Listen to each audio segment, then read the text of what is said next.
ตาโมได้อาแบบนี้เกกัดแบบนะต่อยืนจูตัวมือถึงออกนี่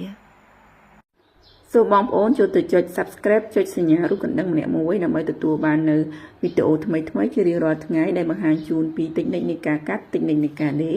តិចនិចនៃការច្នៃប្រឌិតម៉ូដមានម៉ូដថ្មីមិនថាម៉ូដបុរសម៉ូដស្ត្រីម៉ូដកូនក្មេងមនុស្សចាស់និងមានការបង្ហាញជូនពីរបៀបនៃការប៉ាក់ឌិនផងដែរចា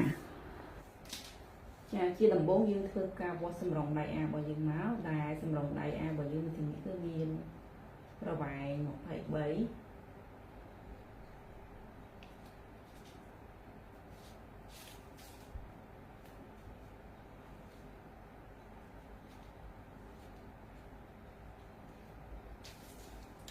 ចាំមកយើងធ្វើការគូបន្ទាត់ត្រង់មួយ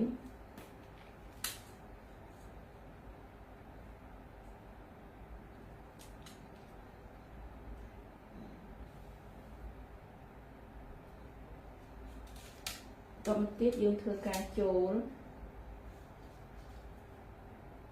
ចំនួន3សង់ទីម៉ែត្រ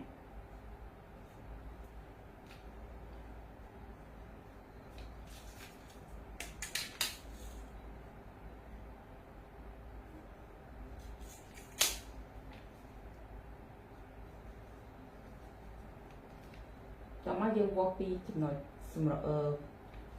ប្រវែងស្មាពីចុងស្មារបស់យើងឡើងទៅលើ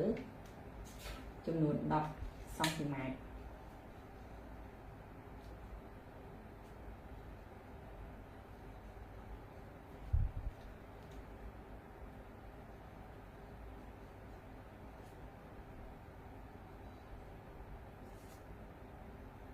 ហើយយើងក្រិត3សង់ទីម៉ែត្រដូចគ្នាចានេះ3សង់ទីម៉ែត្រដូចគ្នាxong rồiយើងធ្វើការគូសបន្ទាត់ត្រង់មួយ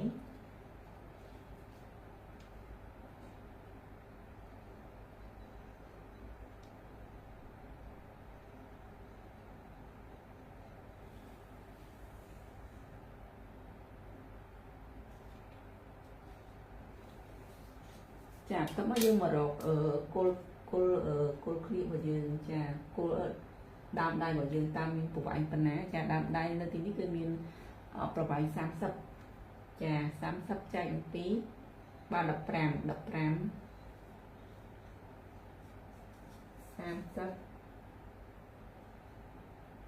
ចែកនឹង2បូកនឹង2ស្មើនឹង17អញ្ចឹងគោលដៅរបស់យើងគឺស្មើនឹង17